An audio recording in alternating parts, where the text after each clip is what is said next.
खालापूर तालुक्यातील वणीगाव येथील वन विभागाच्या टेकडीवर हा उपक्रम पार पडला। प्रतिष्ठानच्या माध्यमातून सुमारे 1 हेक्टर वनक्षेत्रावर 240 औषधी आणि पर्यावरण पूरक झाडांची लागवड करण्यात आली आहे। मध्ये प्रामुख्याने वड, पिंपळ, जांभूळ, चिंच, बेल आणि कडुलिंब अशा बहुगुणी वृक्षांचा समावेश आहे। या मोहिमेत खालापूर वन विभागाचे वनपाल नितीन कांबळे, वनरक्षक आणि वणी ग्रामपंचायतीचे सरपंच भाऊ पवार यांच्यासह शेकडो श्री सदस्य मोठ्या संख्येने उपस्थित होते।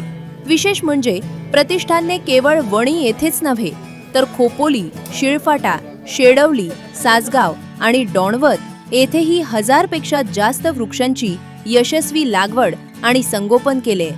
यापूर्वी पूर्ण वाढ झालेली झाडे प्रतिष्ठानने वन विभागाकडे सुपूर्द केली आहे। या सामाजिक कार्याचे संपूर्ण जिल्ह्यात कौतुक होत आहे।